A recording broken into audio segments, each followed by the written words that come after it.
It's the E-commerce Master Plan podcast. Here to help you solve your marketing problems and grow your e-commerce business.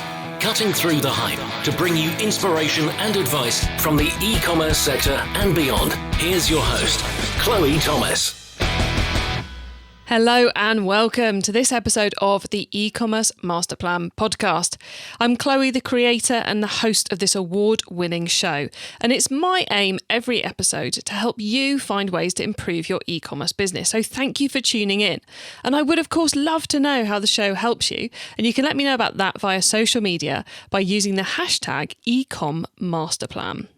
In today's episode, we're talking to someone who has experienced sales uplifts and overall sales falls across their two brands. And we're getting quite candid about how to deal with it when your sales have dropped off. We talk about the joys of bootstrapping. We talk about tech stack. What else we talk about? We talk about what to do with your media spend, analyzing, how to cope, how to manage this. Lots and lots of great thoughts, ideas and insights coming up. My guest is really nice and candid about the experience they've been going through. So you are going to learn a lot here. And whether your sales have gone up or whether your sales have gone down recently, this is a really useful episode for all of you. Before we get into that though, please do check out the sponsors. This podcast is brought to you by Klaviyo, the ultimate e-commerce marketing platform for email and SMS messaging.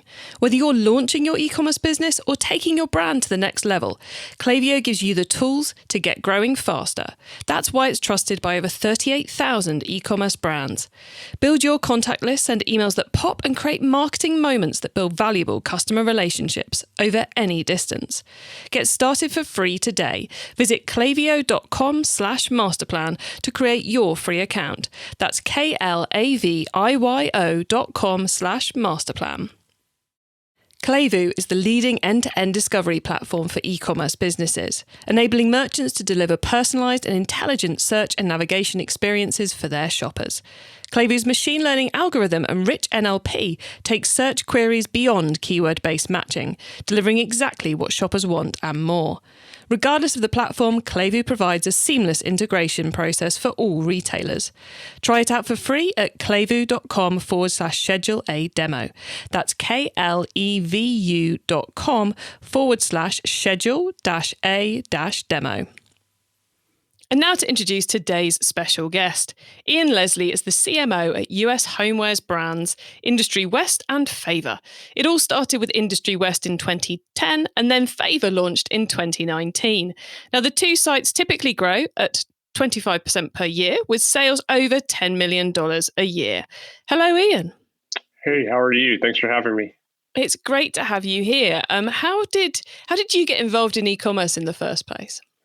Yeah, so I actually was a journalist out of school and worked for about 5 years as a journalist. And then as print started to die and, some different social media platforms started to grow and just web in general started to grow, I started to work in economic development as a jack of all marketing guy, and when you're head of marketing in a small group, you do everything from, the Squarespace site to the social media to everything. And which took me to work in higher ed, where I was leading lead generation and demand gen in higher ed recruitment here in the States in a university in Georgia. And finally ended up in e-commerce, where I took a lot of those lead gen, demand gen skills over to e-com and worked with Industry West, which was founded by a couple of good friends of mine.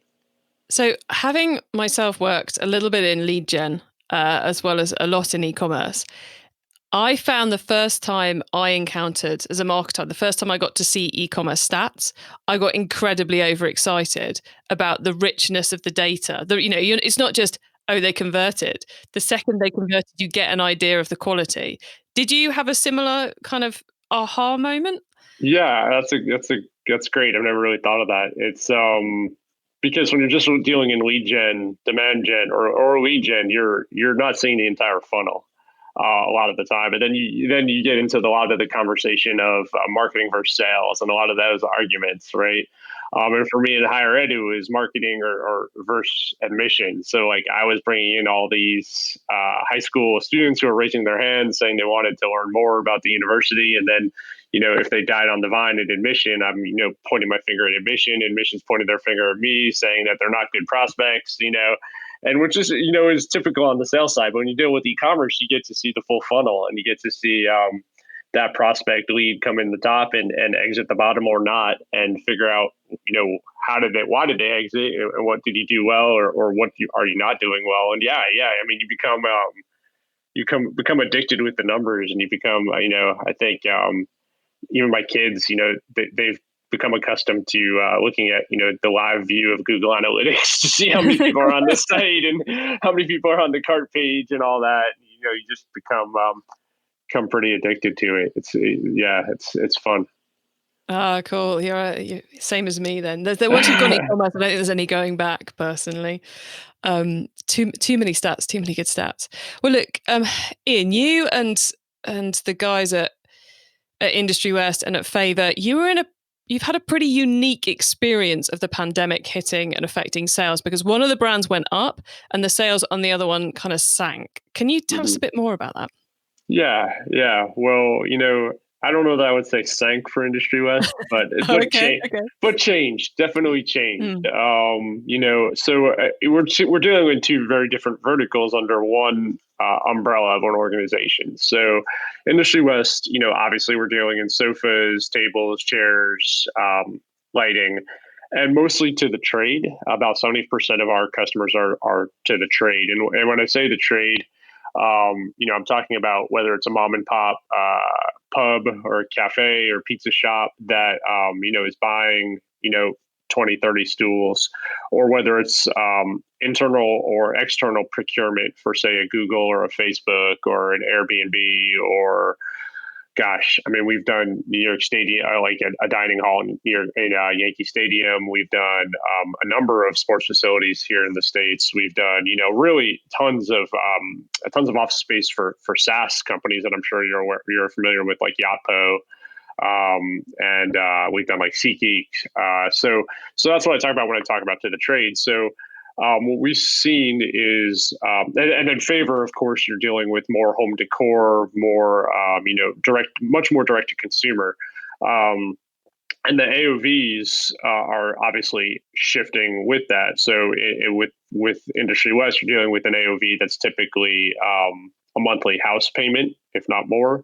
Whereas, Favor, you're dealing AOVs in the 100 and 150. So amidst like what's happening with COVID and the pandemic, I mean, I think we've seen obviously the trade back off, and we're seeing much more direct to consumer with Industry West, which is lowering our AOVs. And actually our cost per acquisition has gone down. Our transactions have gone up, but our AOV has gone down. So it's, finding that balance of putting more and more ad dollars into lower AOVs. Now with Favor, we definitely struck a chord and saw like incredibly exponential growth in that April-May time period, and outpaced Cyber Week by nearly 180%. Wow. So it's been interesting. For Industry West, I mean, I think, again, since dealing so much with the trade, and the trade is a little bit of an old-fashioned vertical in that, they'll browse your site and even create carts on your site with their discounts, but will still screenshot it and send it to a rep, to complete the checkout. And I think we've just seen, the trade, just those sales orders, those purchases just slow down because people are so unsure if people are going to go back into offices or if restaurants are going to open, and just, so we've actually seen web pick up quite a bit on both sites.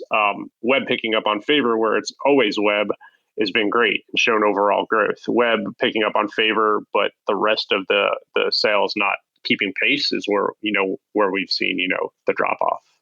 So it's been, as I said in the beginning, you're in quite that unique situation, because there's a lot of our listeners who've experienced big uplifts and, dealt with all the challenges of that, with the back end systems, getting stock and all the rest of it, and the decision of what to do about the marketing. And then you've got a lot of people who are on the scenario where, sales have just fallen through the floor. And there's not many who get to experience, obviously not fallen through the floor in your case with Industry West, but who've seen both the ups and the downs. And you mentioned about within the stats there, and I think this is one of the things which makes it so difficult, is that even if sales have gone up, often the AOVs have gone down, and then because of demand in the marketing space, the cost of acquisition completely changes. So you're having to completely redo your models on what you can even afford as a cost per acquisition because of the AOV mix and the customer mix. That's what I found with a couple of businesses. Did you find that you were having to make different marketing decisions to your normal? Yeah, I mean, I think yeah, I mean, the easy answer is yes. And I'll add another level of complexity there is that, I mean, we didn't get into a little bit of the history of our company, but I mean, we are entirely bootstrapped. You know, we don't have, we're not a venture-backed company. So it's not like we have runway to burn to get through this and be able to, you know, sustain months and weeks or weeks and months of lower AOV orders and just make up the difference with burning cash. So I mean, I think for us, it's okay. Typically, I'm looking at, you know, I'm looking at some of our best return on ad spend, and I don't know if you're, you know, I use the term ROAS. I don't know if that's, you know, everyone is the term everyone's familiar with.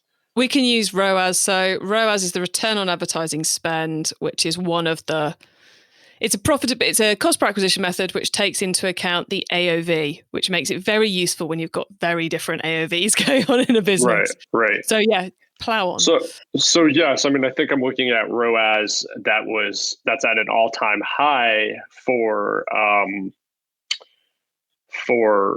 web, but is definitely like a top 10 for us overall, but is not reaching that top 3 for us overall when you take into account rep sales, et cetera, or brick and mortar that was now shuttered for us.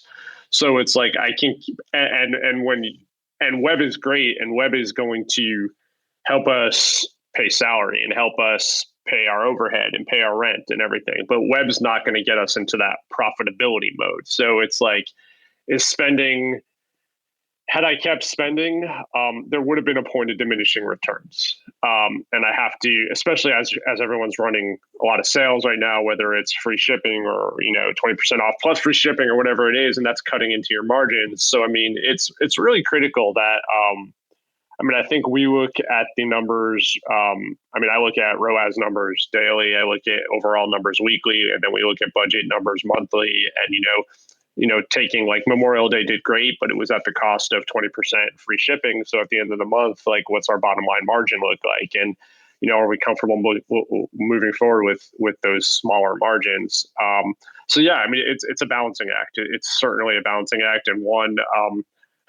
To be frank, I'm probably only 80% equipped to walk the tightrope in terms of my brain power, which is why I definitely need to call on others to help me within our organization. And you mentioned there that you know, you look at certain things on a certain frequencies. Have you found that frequency of review has accelerated because things are changing so quickly? Yes, certainly. I mean, I think particularly, I mean, at the most basic level, I mean, cash flow. I think, you know, how are we, just daily, if not more so, just what's the cash flow? How much do we spend to generate that cash? Where are we overall? I mean, and I look at all of it. I mean, the data is so, there's so much data, and the reporting that we have is really pretty great in terms of like just whether it's automated emails generated out of our ERP or whether it's, you know, I mean, I'm getting a ping every time someone makes a purchase. So I really know everything that's going on all the time. It becomes a little bit obsessive compulsive, but, you know, but yeah, I mean, I think especially now you have to, and you can't, whereas a year ago, if we had one slow day, 2 slow days, even 3 slow days in a row, you get a little concerned and you say, hey, what's going on? And you check with your digital marketing team, you know, your media buys, and how is that? What are you seeing here? What are you seeing there? And I mean, now it's like, hey, we had a slow morning. Like, what are you seeing? What are you seeing on the media spend side? Yeah, definitely. And you mentioned media spend a couple of times there, and you mentioned that because you have the physical store that's whilst it's closed, you're still having to pay for it, and you've obviously got the infrastructure of the sales team who deal with those trade customers. It's crucial that the web is there and is keeping you in business and keeping things ticking over. But that obviously because of that scenario, you're minimizing all cost you can, and hence the media spend has gone down. Was it an easy decision to cut the media spend, or were there, have you literally just gone, we're just cutting, half of everything, or was it more a case of let's be clever about what we cut? Yeah, I think it's be clever. I think it's also, I think we start at the top, right? So we start at like our media spend is basically, we look at our media spend to be a percentage of top line. And so, okay, this is what we were projecting toward. It's not going to happen. We've already seen in the first 2 weeks that during, pandemic or whatever, that we're definitely taking a cut. So we're going to have to back off accordingly. Let's back off X percent and see where we land. And so, we're definitely strategic, and kind of base it around like our new estimated top line is let's say down 20%. So we need to adjust spend accordingly. I'll be frank though, like seeing what we did in May and the success of web. Again, I need to look at the final numbers and see where we are at the bottom line. But I do have a little bit of remorse of not spending enough. Perhaps I was too conservative. I think I do get accused of maybe being a little bit too conservative on the media spend side. And I don't know if that's maybe this is like, it needs to be a counseling session. I don't know if I don't trust myself enough. I don't trust the numbers enough. I don't trust that like the trends enough. Like I feel like I dabble in like day trading a lot, and I'm like, it's like, at any moment I feel like it could all go south. Like the trends tell me that we're doing 8x ROAS over 6 weeks, and I should trust that, but I don't. I find that because I've been talking to a few people on the podcast about this. I've been talking to a few people we've had on the podcast who we didn't talk about this whilst we were recording. And I've been talking to some others as well. And I think, the thing about ad spend when it comes to your Google ads and your Facebook ads and your Instagram ads is once that money's spent, you can't get it back. So I think in times like these, I think the better thing is to be cautious about that spend, because you can easily spend in a day what would be someone's salary for half a month. And it's like, that's an error which could, so I think it's right to be cautious. I don't think you should beat yourself up about it at all. But I find that there's, one of the interesting things I think about the US versus, I'm imagining here, I have no stats to back this up. So Ian, feel free to tell me if I'm talking absolute. Those are my favorite kinds of stats. Yeah, cool. Okay, we'll roll with it. The ones that we can't back up. I have no data for this at all. But in the UK, whilst we have slightly different things going on within Wales and Northern Ireland and Scotland, the whole country is basically taking the same approach to lockdown and release of lockdown and financial support. Whereas in the US, you've essentially got 52 separate countries taking different approaches to lockdown in different places, and the medicine of it all, the science of it all actually hitting in different ways, which I guess must make, it's hard. What I'm trying to say is it's hard enough in the UK where everyone's basically having all the consumers are basically having the same experience, compared to what it must be in the US, where you've got one state doing this and another state doing that. Yeah. Which is a whole other ballgame. I think for us, it was early on that was the case. When it was unclear how each state was going to react and whether, how shipping was going to react and whether people were going to be able to receive. And we were really going on a state by state going on a state by state procedure. And that was that was tricky.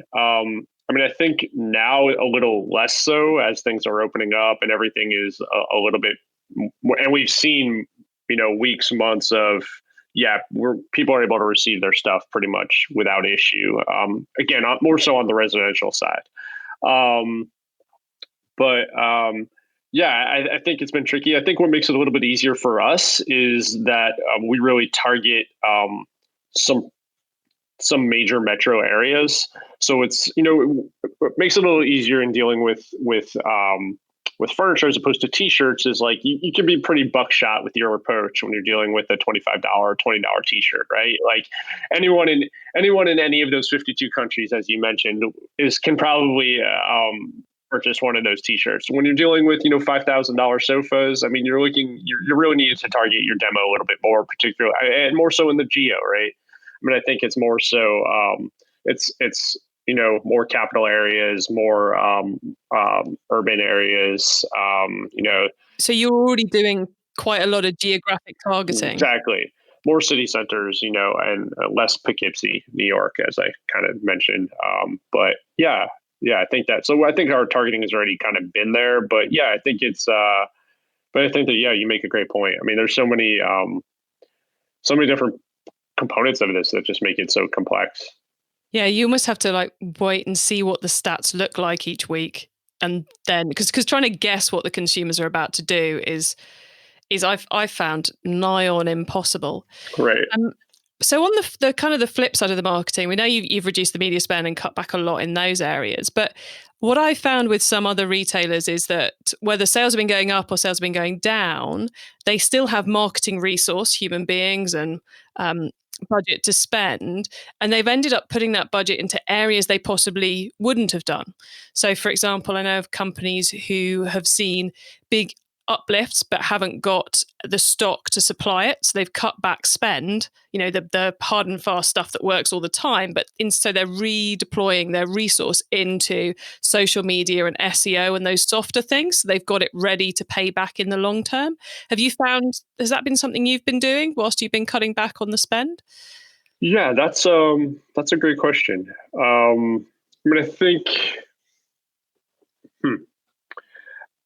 I think there are some aspects where we've put efforts into while cutting back on the spend. To your point, like I say, for instance, one is how Google has opened up shopping to everyone. Has really required us to focus a lot of man hours onto optimizing products for PLAs, or it's not so much PLAs now, just feeds. The shopping feed. So doing SEO specific to the shopping feed. We've tried to do more with just general organic content. So more blogs, more content marketing in that regard, more kind of storytelling, which I think has been important, even to the extent of, going out to our customer base and asking them to provide us with their, work from home COVID stories. And we put up a blog sharing some of those. So, I think focusing more on that end, again, for us, it's like when we have to look at cutting, we have to look at cutting across the board. And I kind of keep going back to a common theme for me. And a lot of the talks I do is just the pros and the cons of being part of a bootstrapped company. So it's not like I could say, okay, but I can take this money and pour into dev and work on all these projects I've been wanting to work on, while I wait out the economy, because it's all really tied together. I mean, we have taken on one project that we will work toward that will kind of benefit us through this and through post-economy or post-COVID. So we did run a warehouse sale that went incredibly well. We were running it off of a site that wasn't part of our current infrastructure. And so it kind of went too well, and it broke that it broke that site. So we turned it off, and we're going to incorporate it into our current tech stack with Industry West and Favor, which run on the same code base. So does that mean that because you've got stock that you're not going to shift in the world of Industry West, you've done a discount, but not via your own site, so you're not damaging your own brand? We're trying not to damage the brand, correct? And for us, it came at the point as like the stock wasn't moving, and we needed. We didn't need, but there was a cash crunch to an extent. I think everyone's feeling the cash crunch, and so let's work on. It's not the first time we've done a warehouse sale, but it was a good time to do it. And then it's something like, okay, well, this works. How do we make it more sustainable in a fashion that's not gonna, crash? So that's a project we're working on. There are other projects that I think that, we've had to pull back on some personalization that we couldn't take on right now, that we were working toward. Some redoing our checkout, and maybe even moving to some different, adding some different processing kind of tools like Apple Pay and so forth, that we weren't able to take on right now as we had planned. But I mean, we'll get to it, and things. I think it's just reassessing and kind of, there's always that priority stack, and I think you just gotta figure out what the stack is. I was chatting to someone about kind of about the priority stack. They were talking about putting together their Q4 marketing plan. And I kind of issued the warning of don't do it like you normally would, because you're going to be reviewing it like at least once a week. There's no point in creating the full-on perfect marketing plan for Q4, because think even in Q4 things are gonna keep changing, and you've got to be ready to adapt. So is that, you said about your priority list, is that something you're reviewing on a regular basis in terms of, it's not like sit down at the start of Q2 and go, this is what we're working on. It's more of a each month, what's the best possible next project? Yeah, no, it's each week. I mean, it's I guess whether it's on the marketing side, dev, RSI, systems integration team, falls under me as well. I mean, as CMO of a clicks to bricks, or however you want to call it, company, D2C, B2B, we're kind of everything. Everything from dev to earned, owned, paid to outreach to content marketing, all falls under me. So, I mean, I think, on let's just take the dev side. I mean, it's really week to week. So during this downturn, it was a good opportunity. We had been working toward implementing a new CRM, and it was a good opportunity for us to launch that. There were some things that we required of our dev team. So, I mean, I kind of paused, some other stuff they were working on to ramp that up and to get those, website leads into the CRM working properly. So, yeah, I mean, I think it's really week to week. I mean, I think, I guess one thing I would say is that, though, I think at least here in the States, I think Q4 plans have to happen in Q3. I mean, in terms of looking for that big retail push in Q4, like I've read a lot of stuff about this, and I was kind of on this thought path myself, was that, I mean, I think it's going to happen more in Q3 than it's going to happen in Q4. I think Q4 is going to be particularly slow. Interesting. And I'm going to have to think about that more before I come up with any at all on that one. So audience, we will, on another show, we'll come back to that idea. Yeah. But one of the things which is, it struck me as we've been chatting, is that being a bootstrapped company, so you haven't got owners and shareholders and all that who have put in, VCs maybe who put in loads of money and who are there going, come on, you got to deliver. The fact that the business has grown organically, that must make this considerably easier, both in terms of the culture and the skill set of the people you've got, but also the fact you haven't got someone breathing down your necks going, deliver, or we're having our cash back. Yeah, I mean, we joke around our board, our shareholders, our bosses, our kids are the kids of the C-level. But no, I mean, I think it's a double-edged sword. I think it's, yes, you get to have conversations every day with the people who make the decisions. So, I mean, my CEO, the co-founder Jordan, went on the fact that, I mean, we're great friends. Like we met prior to Industry West, and I've been aware of the company forever, and just been part of it for 5-6 years now. So I mean, I guess having that day-to-day consultation, us being on the same page, us understanding the give and take of what's required and what we can afford and all that, it makes my life a lot easier, and not having to deal with a board that is wondering why, we're not making money, and why we're not also doing, all this cool development stuff and bells and whistles, and what are you doing over there? So, I mean, I think it makes my life a lot easier. I think, the other side of the sword is that, like, again, you just don't have the money to play with. and you don't have the money to to add all the bells and whistles and do all the things that, maybe some other companies are doing pre this and now during this. I think, what you do get is you get a company that's incredibly invested from every employee. You get a company that is full of people who are grinders, who are startup in nature, who understand what the company is going through, take what the company is going through to heart, want to see it succeed, and appreciate how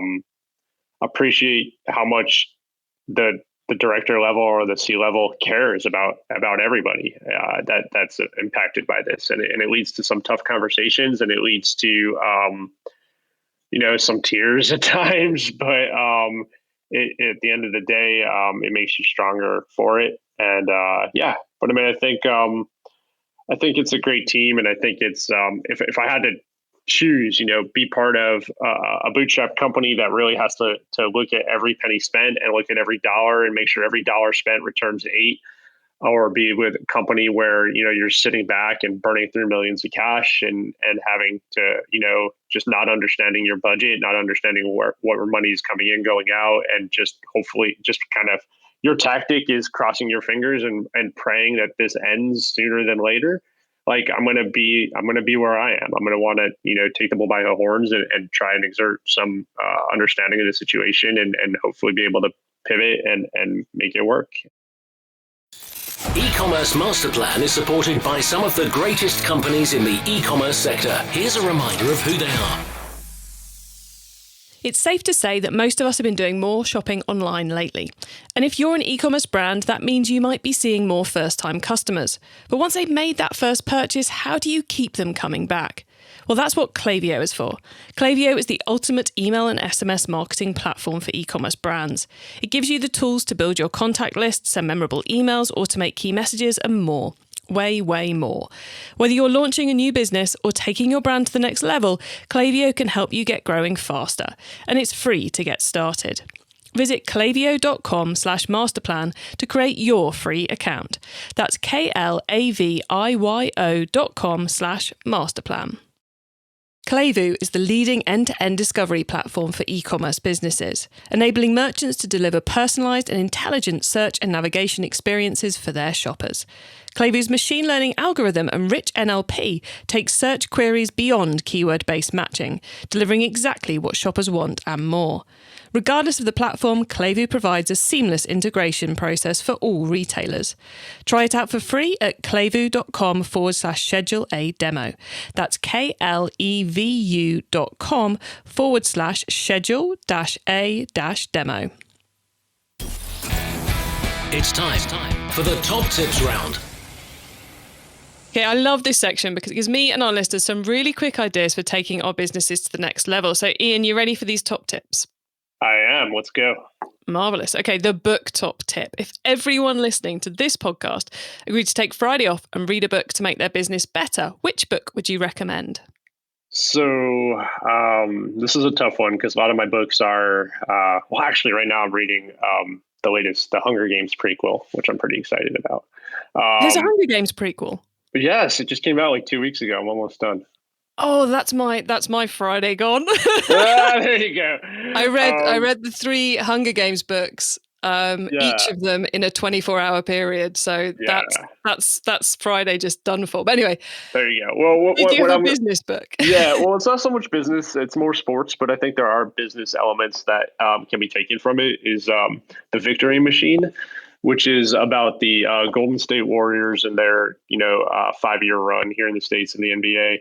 And I mean, a lot of it, a fair amount of it gets into like analytics and sabermetrics, which is, a hot topic for sports teams in the States. And, in baseball, there's the Moneyball, Brad Pitt, Moneyball, that movie. And this is like the NBA version of that. And then there's also a lot of just like culture stuff that I think like, how team culture can kind of be used on the business setting. But for me, what I really took away from that, and I kind of moved to my team, was kind of the NBA got from where it used to be all about 7-foot going through the 7-foot center, right? Like the basket is X feet high. And if you have you have height, you're that much closer to the basket and everything runs through 7-foot center. Then with the Warriors, it became all about sabermetrics and analytics in terms of the most valuable shots are the 3-pointers and the free throws, which are worth 1 point. And I kind of took to my team, like, okay, what are our 3-pointers and what are our 1-pointers?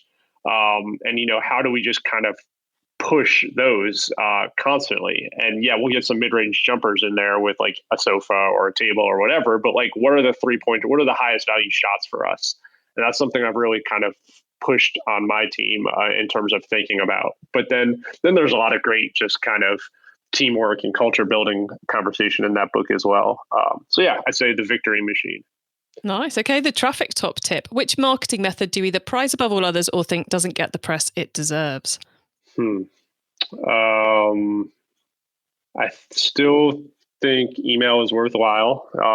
Even though, so I'd say maybe email doesn't get the credit it deserves. I think within a core group and segmented properly, email is important. I mean, for us, I think, I think something that may be surprising is we've divested from Google a lot. We don't run on Google nearly as much as we did a year ago. And we've really kind of pushed more into the Instagram, Facebook space, Pinterest. So, I think for us, it's social spend has been important. And, but yeah, I think in terms of what's not appreciated, I think email is underappreciated. Gets a bad rap. I'm in your camp for that one. Okay, the tool top tip. Maybe a collaboration tool, a social media plugin, a phone app, or just a way of working. Is there a cool little tool you use that makes you and your team more efficient from day to day? Yeah, so this is probably like a no-brainer, easy one, but Slack.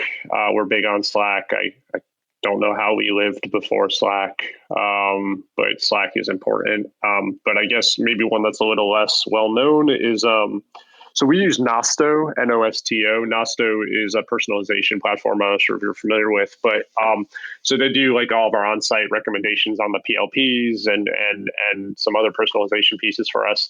But what's really cool that they have is like this analytics tool on the back end where you can see live carts and the potential value in carts, which is something above and beyond you get out of GA. And it's all like color coded and cool. It's like this. I don't know. It makes me feel important, but it's a really cool tool, and it's. I don't know that it makes me any more efficient, but it's really useful, and I really love Nosto's analytics, and I think is a great value add. So there's those. Cool. We'll take both of those, and then the growth top tip. If you met someone today who's focused on growing their e-commerce business from 100 orders per month to 1,000, what would be your number one tip for them? Wow.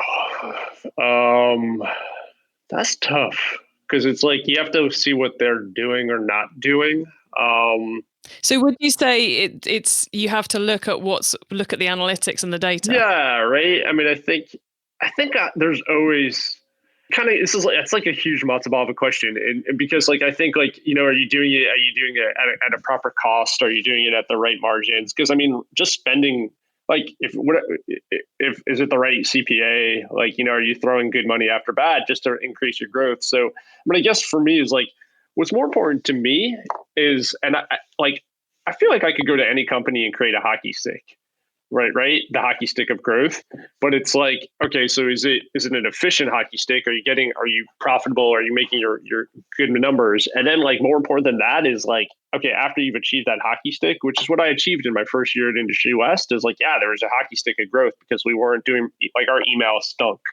And I brought in a new company to like kind of burn down and rebuild our SEM.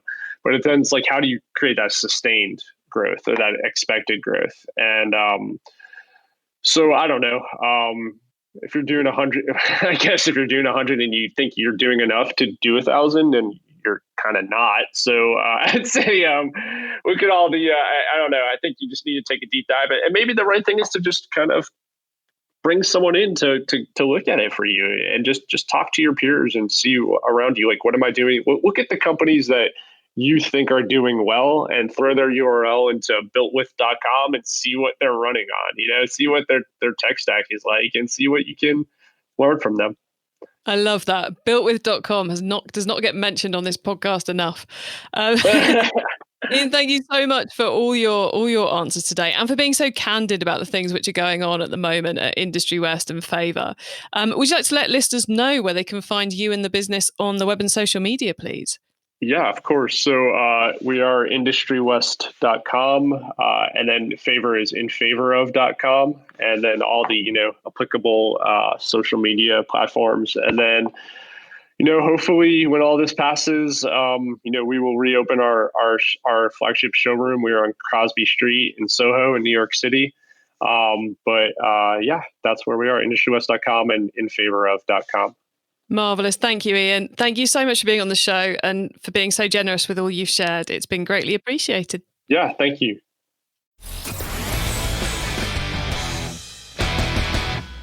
So many lessons there from our chat with Ian. I think for me, I guess one of the ones I have to clear up is builtwith.com. That is a very cool website where you can go and plug in any URL and find out what tech they've got running on their website. So if you want to find out what technology your competitors are using, it's very cool. So that I would always say for me kind of sits alongside SimilarWeb, which is the website where you can go and put in your competitors' URLs and your own and see how much traffic they get and where that traffic comes from and that kind of stuff. So for traffic driving, similarweb.com. For tech stack, you want builtwith.com, and both, I'm 99% sure both still give you quite a bit of data for free. So well worth checking out both of those. But back to what Ian was really talking about, in things which we can all learn is about kind of upping our analysis schedules. So we're looking on daily basis, weekly basis, constantly looking at it. I know it's a little exhausting, but you've got to be adaptable and agile, as it were, in these times to make those decisions and to keep tweaking things. I think the sales site, their strategy around that, we didn't really get into it too much, but what they've done is they've gone, right, sales are down. Because because of the customer base we sell to, we're not anticipating them bouncing back anytime hugely soon. So we've got too much stock. We need to get rid of that stock. And rather than do a massive sale on their website, because we go to their website today as we're recording, you will find that there's no discount message on the Industry West homepage whatsoever. It's still solid, great brand content, great products. So what they've done is they've taken that stock they want to shift, they want to get the cash back from, and they've gone to a sale website. So one of the websites that does the massive discounts, and they're selling it there in order to protect their brand and to protect their reputation. But they crashed that website. So what they're now doing is creating on their tech stack, so they now have full control of it, a separate website where they will clear those lines. But it's such a great way of creating cash from that product without damaging your brand, is to go and shift it via another platform where people get those discounts, because that's where you're going to find the most discount buyers. It's where you're going to find buyers who aren't your existing ones, because let's face it, they're not buying not just because of your prices, but they're not buying because now is not the right time. They don't need your product. So you need to kind of put it in front of a different audience. You could, of course, do that quite simply on the eBay platform. But there's also specialists probably in your industry space for your product type, and also in your country. So have a look and see what's there, see what kind of deals they're doing. I think quite a lot of them are quite busy at the moment, but it's a great way of clearing extra stock to get the cash back in the business. And so they've also kind of taken back their media spend, but they're investing in those more long-term marketing strategies and investing in, I guess, re-evaluating every piece of investment to make sure that what they're spending is being spent in the absolute perfect space each time. And that requires those frequent updates and those frequent checks. Now, you can get your hands on all the notes from today's show, including those top tips, the links we mentioned, details of some related episodes, by heading over to ecommercemasterplan.com/podcast. There you will also find an excellent article that Ian had written on the experience, touching on completely different things to what we talked about today, actually. So well worth going to have a read. That's on Medium, and you can find the link in the show notes. Again, if you go to ecommercemasterplan.com/podcast, you will find a link to this show. Right then, if you liked this episode, then please do make sure you check out episode 286 with Greg Spillane from Fancy, because I think you'll really enjoy that one too. Thank you so much for tuning into this and every episode of the E-commerce Master Plan podcast. I really appreciate it. And I bring you a new interview every week because I want to inspire and help as many e-commerce business owners as possible to succeed and thrive with their business. So please do tell the other e-commerce business owners you know, because I'd love to help them too. I hope you have a great week. Keep optimizing. Thank you for listening to the E-commerce Master Plan podcast. Find out more at ecommercemasterplan.com/podcast.